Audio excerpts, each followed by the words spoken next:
It was a warm evening in late autumn when I decided to take a jog along the boardwalk. The familiar rhythm of the ocean crashing against the shore was like music to my ears, a sound that always brought peace and calm to my otherwise hectic teenage life. I had lived on Surf Avenue since I was a child, a street that's ironically named, given how few people actually know how to surf around here. Sure, there's a few surf shops and tourists who take lessons in the summer, but after the crowds leave, it's just a street that feels like it's waiting for something. Something like me.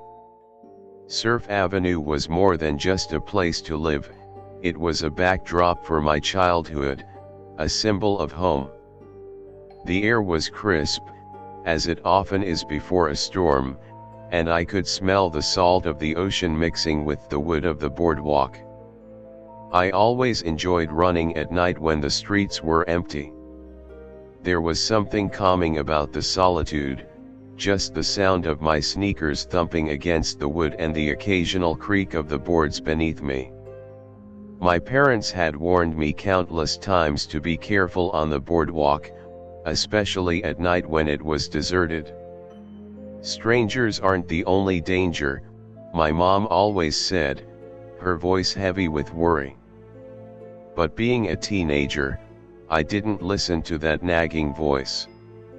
I was invincible, or so I thought. I reached the part of the boardwalk that's usually bustling with people during the summer, now completely empty except for a few stray bits of trash blowing around. The sound of the wind howling through the gaps in the buildings created an eerie, almost ghostly atmosphere. But it was a good run, one of those moments where everything clicked, and I was in perfect sync with my surroundings. That was until I heard the faintest clink. It was almost imperceptible, drowned out by the distant waves and the occasional gust of wind. I stopped, instinctively reaching into my pocket. Nothing. Panic set in. My house keys, those vital, irreplaceable keys, were gone. It couldn't have happened. I had them just moments ago, hadn't I? I crouched down, trying to peer through the slats of the boardwalk, but all I could see was a dark void beneath. My stomach twisted into knots. I cursed, more out of frustration than anything else. I couldn't afford to lose those keys. They had my home address etched into them, something no one should have access to. I could have left them, but pride wouldn't let me. Who leaves their keys behind on a jog? It felt like a defeat, an acknowledgement that I had lost control. And the idea that someone could pick them up, maybe even use them, was enough to set my nerves alight. I couldn't allow that to happen. With no other choice, I climbed down to the sand. My shoe sank into the gritty, wet beach, and as I made my way under the boardwalk, the smell hit me. It was a rancid mix of decaying seaweed and sour beer. A smell I couldn't escape, no matter how hard I tried to ignore it. I crouched low, squinting in the dark. My small Garmin watch was the only light I had, but its glow barely illuminated a few inches around me. I shuffled further into the dark recesses, my heart pounding as I moved. What I hadn't realized until then was how alien this place felt. The boardwalk above, once a familiar and comforting place, now felt like an ominous, imposing structure. Every time I moved, I expected to hear footsteps from behind, or a whisper brushing against my ear. I scoured the sand beneath me, trying to find my keys, but the darkness and the claustrophobic feeling were slowly suffocating me. The faint, eerie sound of scratching came from somewhere deeper in the dark. I froze, my breath catching in my throat. At first, I thought it was just rats or some sort of animal rummaging about. But then, I heard it again, only this time, the sound was distinctly human. Someone, or something, was shuffling. The realization hit me like a slap to the face. There was someone else under here with me. I froze, my body rigid. My brain tried to rationalize it. Maybe it was just a homeless person or another teenager looking for a place to hide. But the more I thought about it, the more wrong it seemed. Why were they under here, and more importantly, what were they doing? The sound came again, shuffling, scratching, and this time, it was closer. It was as if someone was moving towards me. My heart was racing now, and every instinct told me to run, to get out of there before it was too late. But I couldn't. Not without the keys. Not yet. I heard more shuffling, then a low, almost imperceptible whisper. "Come closer." It wasn't loud, but it was clear enough to chill me to the bone. I immediately pulled back, scrambling towards the edge of the boardwalk, my legs trembling from fear.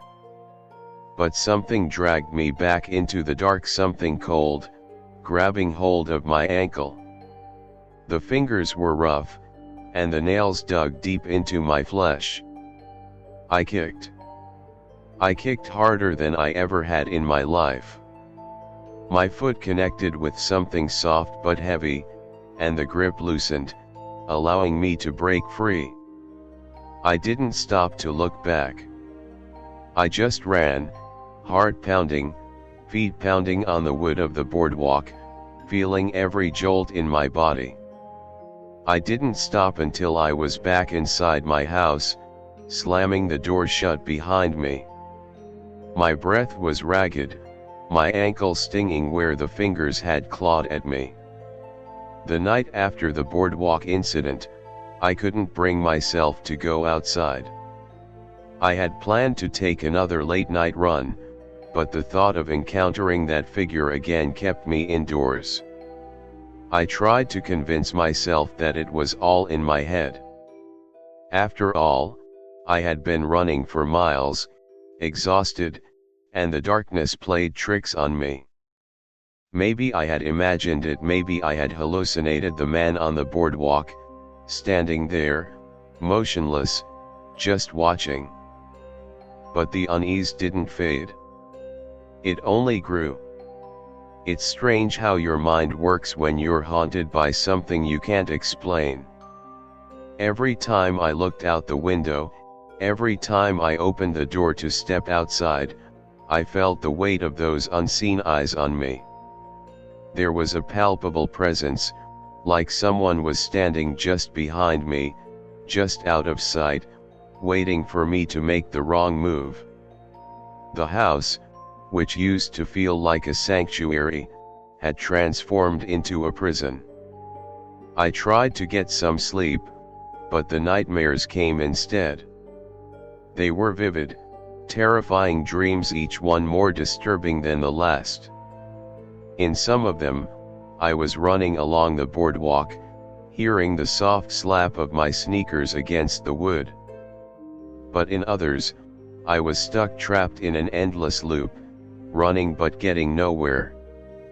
The figure always followed me, just out of reach, its presence looming like a shadow that stretched over everything. And then, the whispers started. At first, it was a soft murmur, barely audible, like the wind had carried voices with it. But it wasn't the wind. It was coming from somewhere deeper within the house.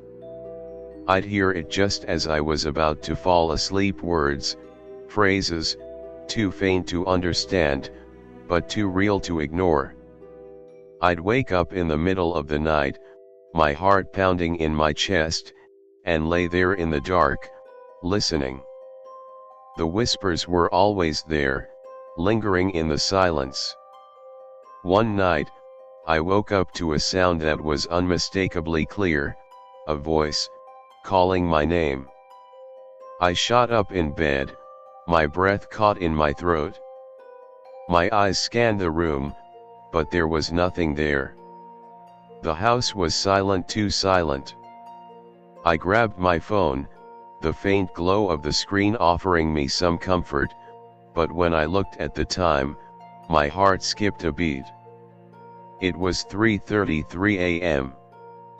The witching hour, they say. The time when things like to happen.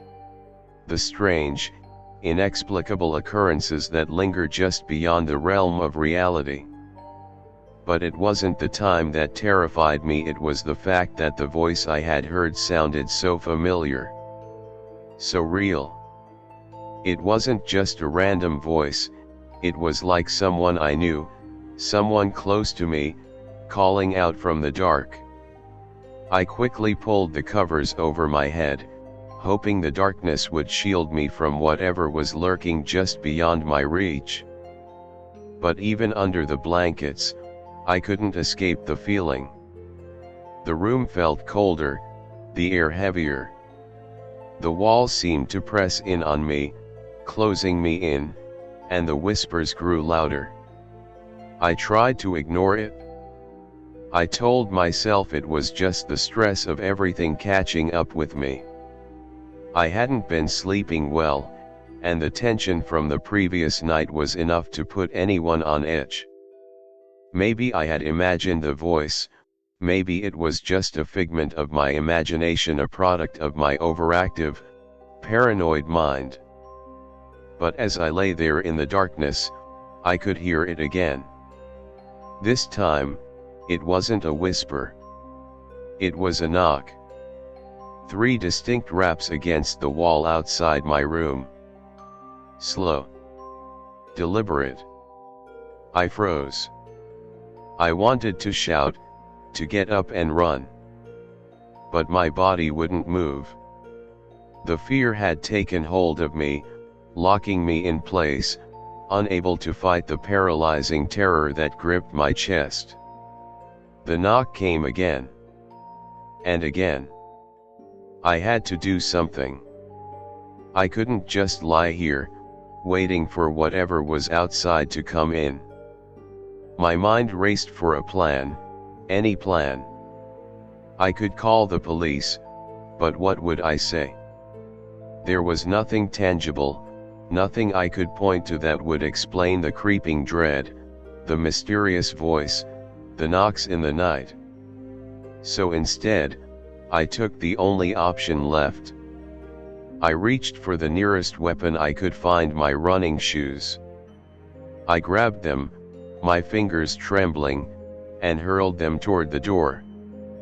The shoes hit the door frame with a thud, and for a moment, the house went completely still. The knock stopped.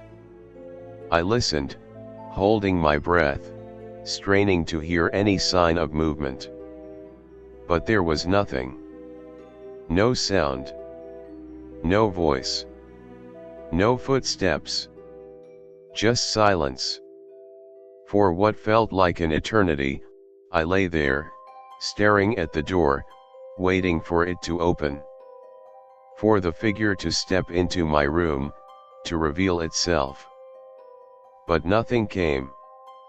I eventually drifted into an uneasy sleep, still terrified, but too exhausted to stay awake any longer. My dreams were filled with images of the figure, the one I had seen on the boardwalk, the one whose face I could never fully make out, whose presence I could never escape.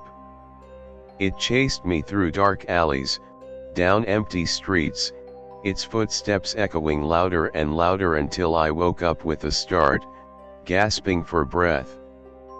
The next morning, I tried to convince myself that it was all just a bad dream.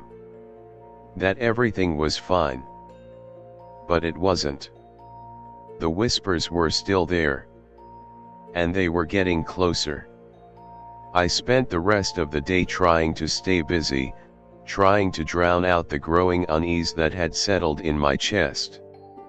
I cleaned the house, tried to get some work done, but no matter where I went, I couldn't shake the feeling that I wasn't alone.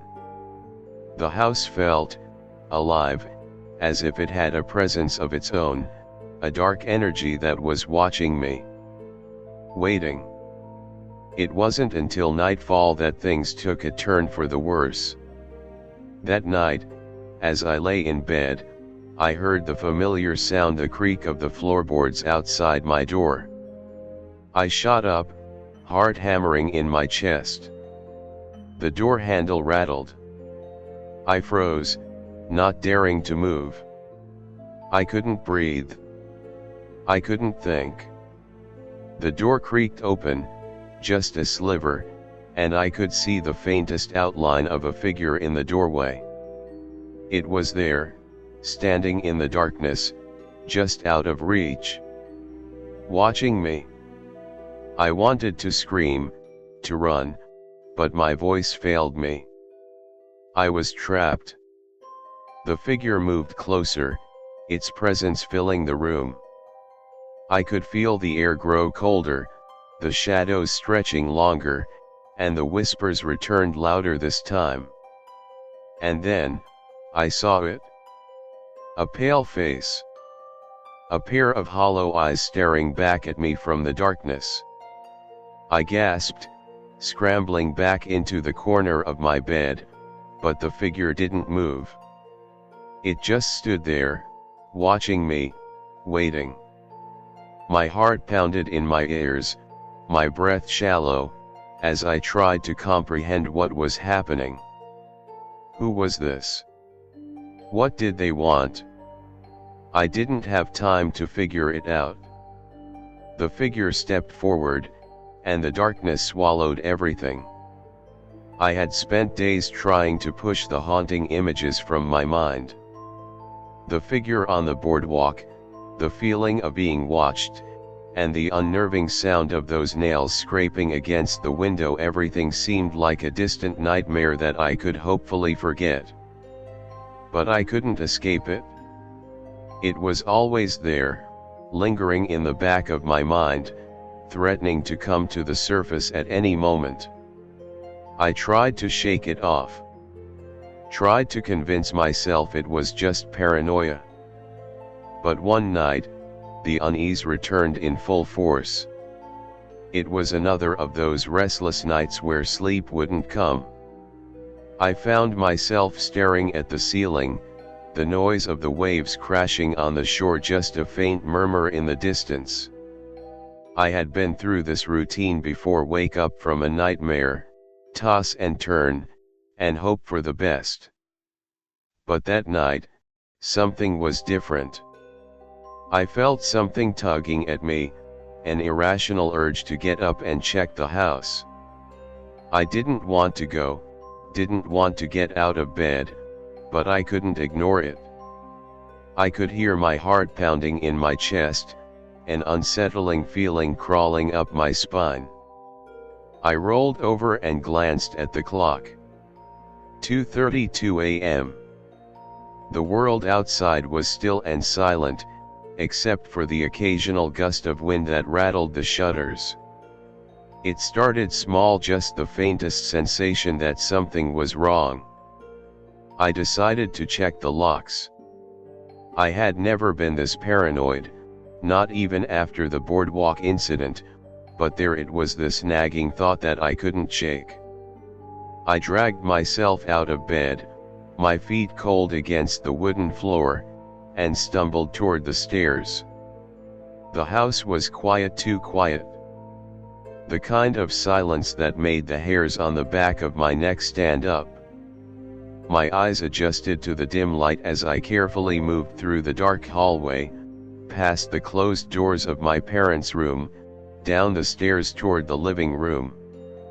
My pulse quickened with every step. I tried to tell myself that everything was fine. There was no reason to feel this way, not after all the time that had passed. but something was off. I couldn't explain it, but I could feel it. I reached the bottom of the stairs, and as I stepped into the living room, my eyes immediately went to the window facing the beach. The curtains were drawn, but I could see the faintest outline of movement outside. My heart skipped a beat. Someone was there.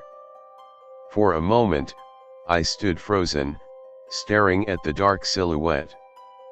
It was too blurry to make out, but I could tell they were standing still, watching the house.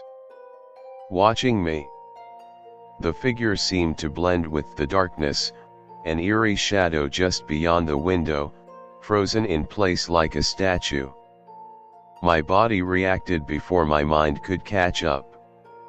I rushed to the window, pulling the curtains aside just enough to get a better look. Nothing. I squinted into the night, my breath caught in my throat. There was nothing there. The beach was empty, as it always had been. But the hairs on the back of my neck refused to calm, my instincts screaming at me that something was wrong. I quickly closed the curtains and backed away from the window, my heart thudding against my chest. I turned on the lights in the living room, hoping to break the tension, hoping to feel some sense of normalcy.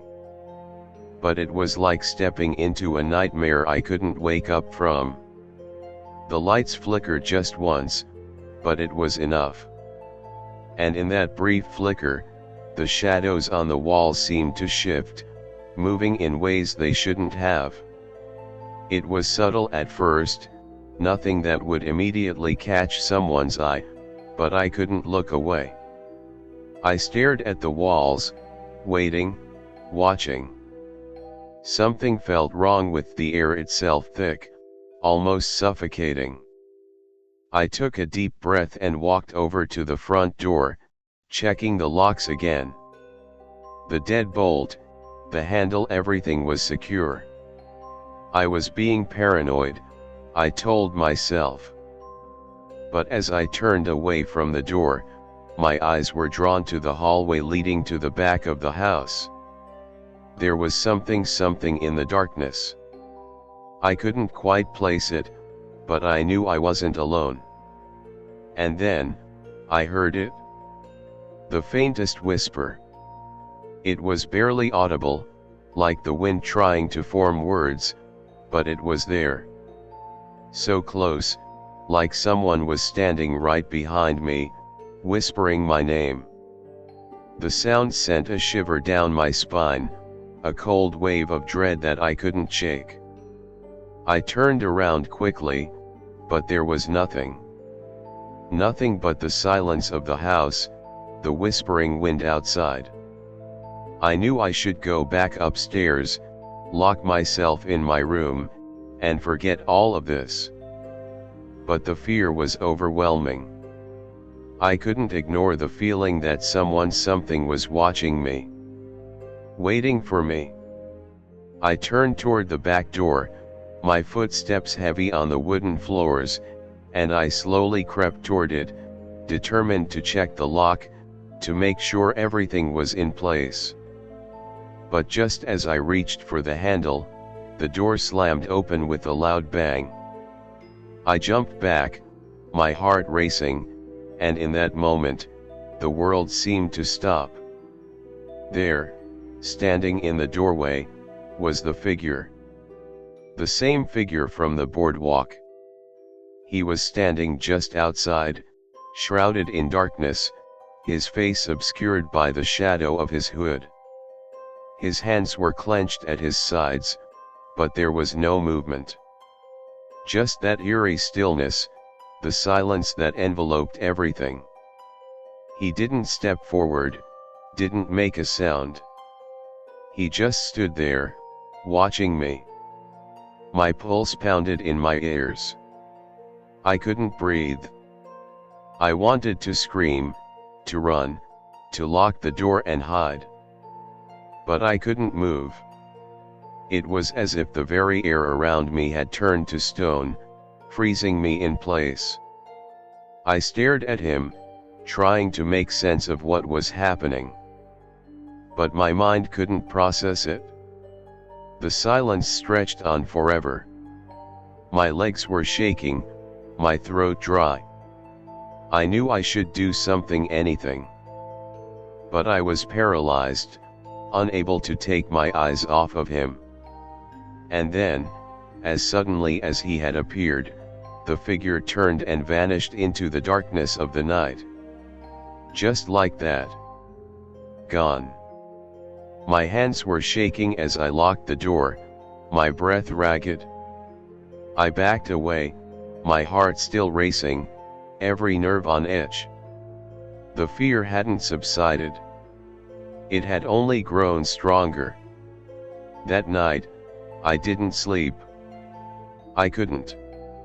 I spent the rest of the night pacing, checking every lock, every window, every door. But every time I looked out, I saw nothing. The beach was empty. The streets were quiet. But I knew deep down that the figure was still out there, watching. In the days that followed, the unease grew. Every time I left the house, every time I stepped outside, I felt like I was being watched. The constant sensation that something was lurking just beyond the shadows, waiting for me to slip up. I tried to convince myself it was just fear, just the product of my overactive imagination. But I couldn't shake the feeling that something more sinister was at play. Something I couldn't explain. And that night on the boardwalk, when I ran as fast as I could, terrified out of my mind, it wasn't over. It had only just begun. The months that followed were the strangest I've ever experienced. Even after installing the security system, I couldn't help but feel that something was still lurking. I thought I'd put the boardwalk incident behind me, but the unease never truly left. Every time I stepped outside, I kept expecting to see that figure standing there, motionless, just like before. One morning, a few after after the shoelace incident, I woke up to the sound of scratching on my bedroom window. It was soft at first, barely audible over the noise of the wind howling outside. But it wasn't the wind.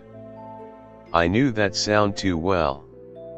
It was the sound of nails dragging across glass.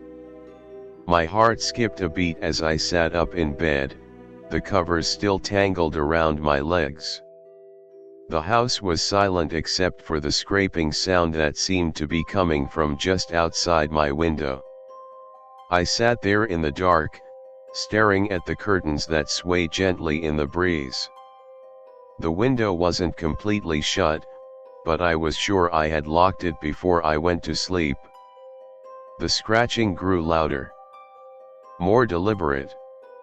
It wasn't until I finally mustered the courage to stand up that I realized I was holding my breath.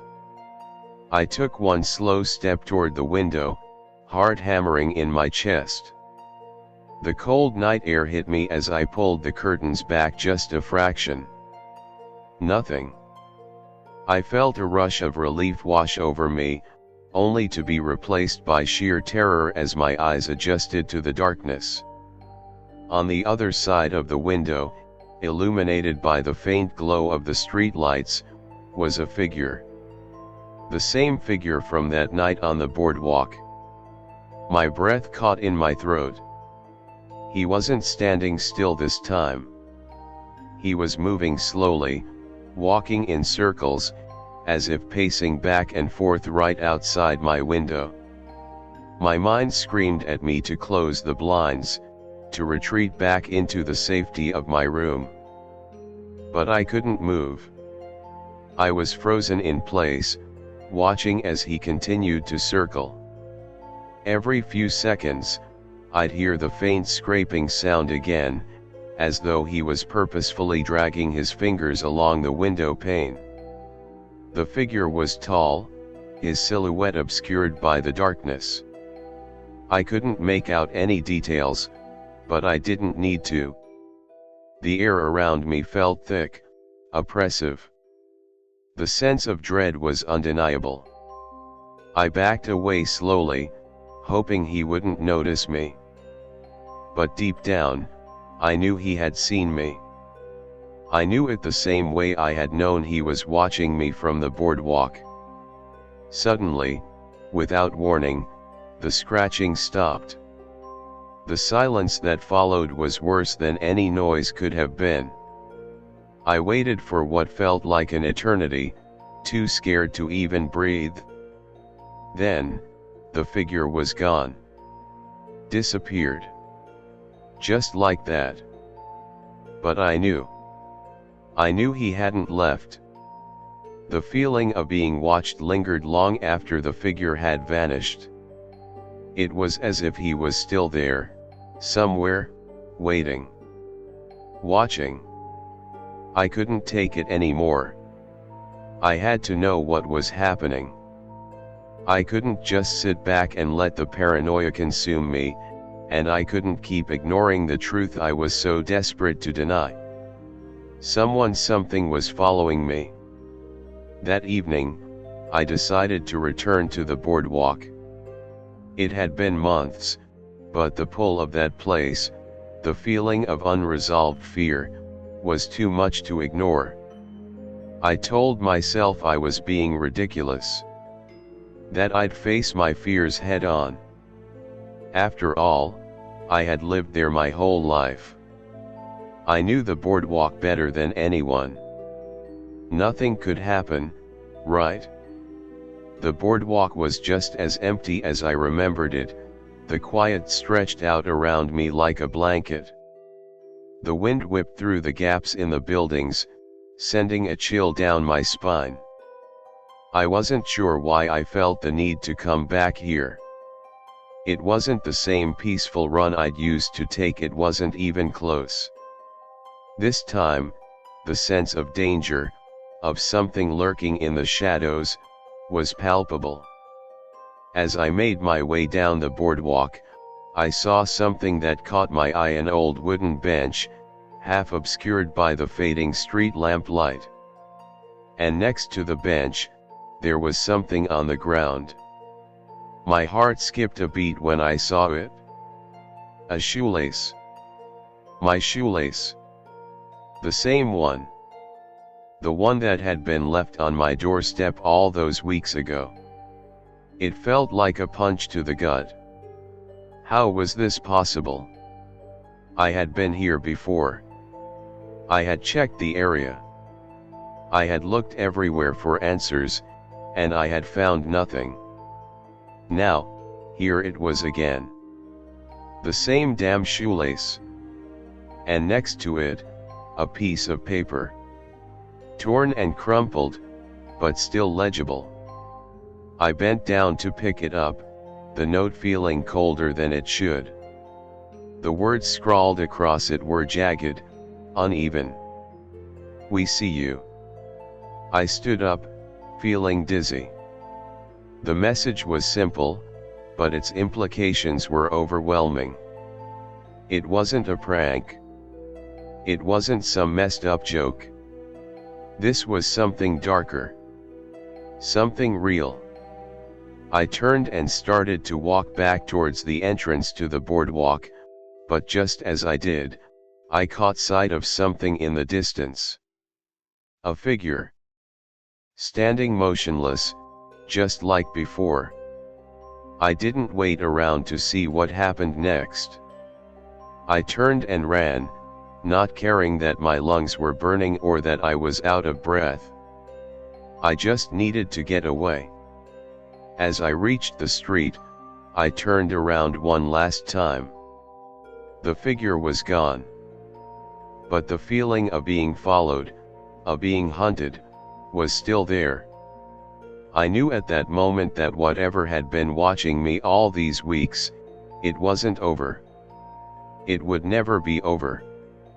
It took a long time before I could bring myself to leave that house again.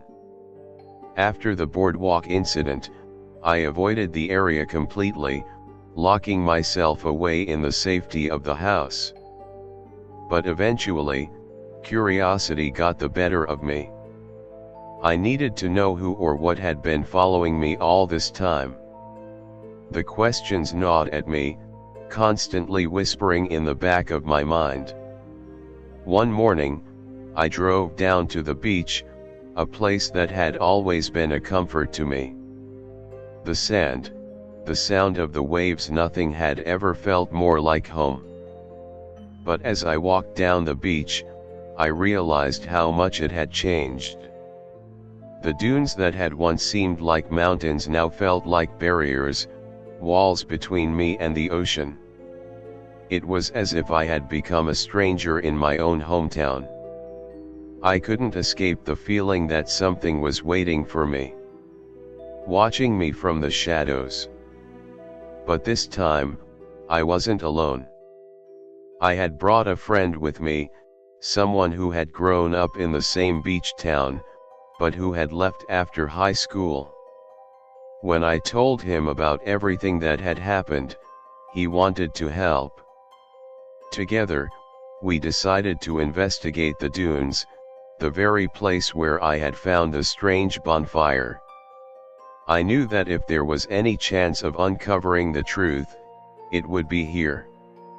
The fire, the clothes, the photos, it all pointed to something, but I couldn't figure out what. We spent hours searching, combing through the sand, looking for anything that might provide an answer. But all we found were remnants of old beach gear, broken umbrellas, worn-out towels, and forgotten trash. It wasn't until I found a weathered piece of cloth, tucked deep beneath the sand, that we finally stumbled upon something important. It was a shirt. A child's shirt. And written on the tag was a name. The name was mine. My breath caught in my throat as I stared at the shirt in disbelief. There was no mistake. It had my name on it. The same name my parents had given me. It was as if the universe was mocking me, pushing me to face the terrifying truth. Suddenly, the air shifted. The wind grew colder, sharper, as if something had changed. And that's when I heard the whisper. It was faint at first, like a distant echo, but then it grew louder, and clearer, until it was right beside me. "We see you." I spun around, but there was no one there. Only the wind and the sand. But deep down, I knew. I knew that I had crossed a line, a boundary that should have never been crossed. And now, there was no turning back. Whatever had been stalking me, it wasn't over. It was just getting started.